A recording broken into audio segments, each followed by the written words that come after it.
Hey guys, welcome here and welcome back. This episode today is going to be on relationships, and I cover, just about everything other than relationships. And my last episode was very relationship heavy, and it's got my mind thinking quite a bit. Uh, really been on this topic for a few days, so figured I would do an episode about it. So if you haven't yet, go check that out. It's with Scott and Ann Travis. They are awesome. They've been married for 37 years. Both of them have a lot of construction experience. Scott's an artist, and Ann is a prepper, and they have a marriage coaching program and a podcast on marriage and relationships in general, and a lot of really cool things to dive into there. So, since I have so many thoughts on this topic, I really wanted to take this time to go over some of those thoughts I had. So, I talk about production, power, and even purpose way more than I talk about passion. And if you're not familiar with what I'm talking about right now, I'm referring to the core four, which is our life is split up into four sections, have you? And they are power, passion, purpose, and production. Power being your physical health and your fitness, passion being your relationships, purpose being your mental health, your vision, your fulfillment, all of that, and production being business, money, work, all of that, and the amount of value you add to people. I cover all of these a lot, except for passion. And there's a reason. A lot of people actually right now talk way more about production and power and even purpose way more than they talk about relationships. I mean, you can see divorce rate is 50% in America. Insane. 50% of people quit on their marriage and give up. Relationships with friends, family, spouses have never been worse than they are right now. And cover a little bit of why that is, but also want to talk real quick. Production, super easy to see I put in X, I get back Y. Same with power. I put in X, I get back Y. I put in X amount of hours, I get X amount of dollars. I put in this amount of work, I get this back. I lift weights 3 times a week, then I get to this amount of, strength and whatever down the line. Super easy to see a return on your investment, an ROI on your production and your power quadrants. A lot of people that even use Core 4 to map out their life have their production and their power very dialed in, but the other areas are lacking because it's a lot harder to say, I put this amount of work into my vision, I put this amount of work into myself, into my mental health, into my well-being, my fulfillment, and I get this back. I put this amount of work into my relationship, I get X back, get what back. It's very hard to see that. And it's also hard to have the conversations surrounding all of these things. I've talked in previous episodes about money management and how our brains aren't wired to think in numbers and think in spreadsheets. My guest was Dylan Bain, and he was bringing this up that there is no evolutionary event that's turned our brains into thinking in spreadsheets and numbers. It's emotional. Money's emotional. And when you talk about money and mistreatment of money, more often than not, you run into problems. You start talking about problems in your marriage, problems in the bedroom, like all this other stuff, because money's emotional. And often what you are fighting about, if you're fighting in a relationship about money, often it's not about money. What you're fighting about is not what you're fighting about.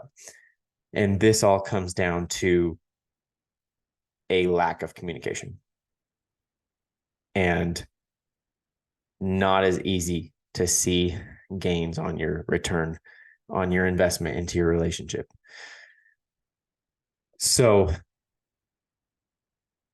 it's important to have your relationships dialed in and in place, because they are the cornerstone of everything you do. I say, and really they are, because your core four is split up into your four cornerstones of your life. Your power is also a cornerstone of your life. Production, if you can't add value to people, you don't have money, you can't provide for anybody. If you aren't right with yourself and taking care of yourself, and you have no purpose, your purpose isn't dialed in, it's very hard to even make money in the first place. And yeah, with the power, if you're not healthy and you're not fit, you can't hardly expect to take care of anybody. Passion is the same, and it's just as important, and it gets overlooked. And this is why we have such a problem with relationships nowadays. And I think that comes down to unrealistic expectations for what you think your spouse should be doing, no matter the situation, and not enough communication. And it's hard without that being in place to want to go to do anything, because if you don't want to go home, then it's really hard to, if you are at work and you have problems at home and you don't even want to go back there, I mean, that's a whole list of problems that are in the way of you producing in your job, having that in the back of your mind, because it's always weighing on your mind, all of the problems that you have. This is an area I've had to work on a lot, and I have been, and it's hard. It really is. I am a lot of times closed off, not very emotional, maybe not all in on relationships with those around me, and quick to anger, and a lot of times slow to forgive. And the last couple of years have opened my eyes to a lot of things that I can't keep doing, because they are not productive to a wholesome environment, and they're not conducive to pushing relationships forward and living in society. And a lot of people get so caught up in their miscommunications and in their relationships being what they are, and just forgetting about them, and putting so much work into their production, putting so much work into their body and themselves, and not putting that work into their relationships as well. So what can you do if you're in a situation where your home life isn't where it needs to be? Your relationships are crap. You and your spouse aren't happy together, whatever it is. I broke it down to three things. Three things that you should do. Communicate, and not the type of communication that you may be thinking. A lot of people think communicate and it's, I tell you what I want and I tell you things and that's it.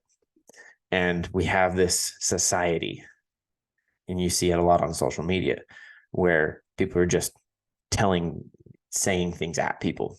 They're not having conversations. They're talking or listening to respond to, they're listening to talk, to say something back. They are not listening to respond to what someone says. They aren't listening to comprehend and understand what people say and what they want.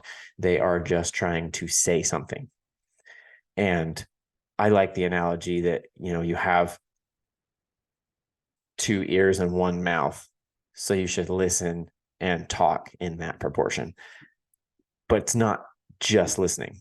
It is comprehending. It's trying to understand where the person is coming from.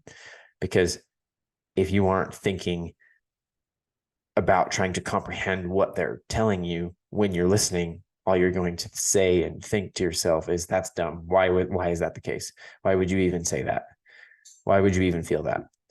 And again, something that I struggle with, and really men in general struggle with, is not having that emotional sensitivity, and being able to understand that type of thing from their spouse.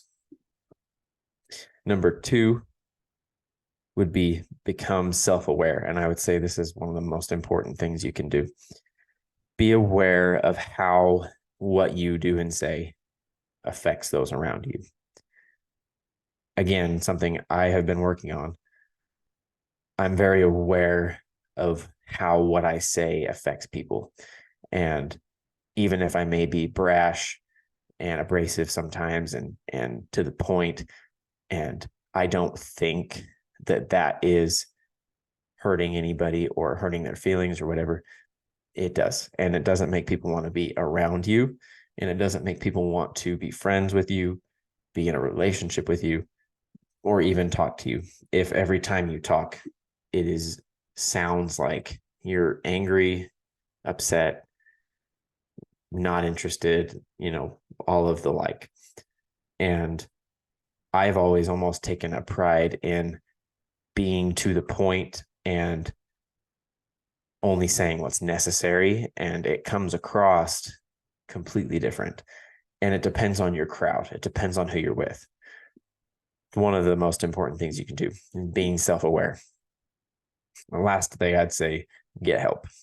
If you are in a situation that is not favorable to you and it's not conducive to, a good relationship, and it is just hurting you and those around you, go get help. Go get a marriage counselor, go join a coaching group, ask somebody who's been there, and try to work through these things with your spouse. In my last episode, we go through a lot more ways to do things. Scott and Ann preach having board meetings and treating their marriage like a business. Every week they go to a neutral location and pen and paper, write down neutral location with one vehicle. They ride there together. So, a coffee shop, a restaurant, somewhere public. They go there with a piece of pen and paper, and they talk about the week and what they have going on, and treat it like a business meeting, so that if you do get upset, you're not going to start yelling at each other, and you have to drive home together. So it creates a neutral space that you can have a discussion and not get upset about. Super, super good thing to do. And definitely can see the benefit to that. And will probably be implementing that myself as well, especially if any problems come up. And it's important to get something like that in place where you can have it, especially if in your scenario, you cannot have a conversation without getting upset at each other. And that's a lot of people. A lot of people can't have a conversation with their spouse or with anybody without somehow getting mad, getting angry.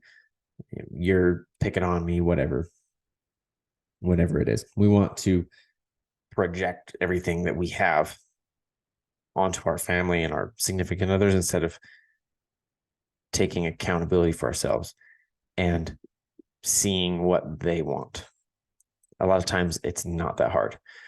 Another thing is the date night thing can be overrated if you are not doing it intentionally. And a lot of people get hung up on the idea that you need to have a date night that's like this big, fancy date and you do all these things.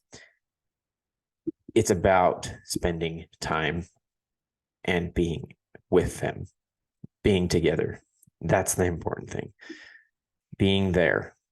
One thing I've been doing is at the end of the day, I have a lot of stuff I have to do on my phone, and that I do on my phone because I want to, but that can become a barrier between me and people around me. So later on in the day, a lot of times after 6 or 7 o'clock, I'll just go put my phone away. Even sometimes right when I get home from work, I'll go put my phone away for a while and don't even have it on me or around me, because it's not a temptation to be on it. And I can be there and present and available. And it's just one less distraction to be on. And I try to not get on social media either and like doomsday scroll and just scroll through people. Get on there with a purpose, being intentional. So to recap, what can you do? Communicate. Not the type of communicating you might be thinking. Actually try to understand them and not listen to them to try to say something back. Listen to them to try to understand where they're coming from. Become self-aware. Probably the most important one. When you start becoming self-aware to what's going on around you, you can start to make changes and really communicate better. And lastly is get help if you have a problem in your relationships, because they are super important to have dialed in. And a lot of people are going through their lives with unhappy home situations, and it just creates problems that are not necessary and are not fun to deal with. So if you like this episode, like, subscribe, share, leave a rating and review wherever you find it. Share it with a friend who you think will get something out of it. And as always, thank you for joining me. And until next week.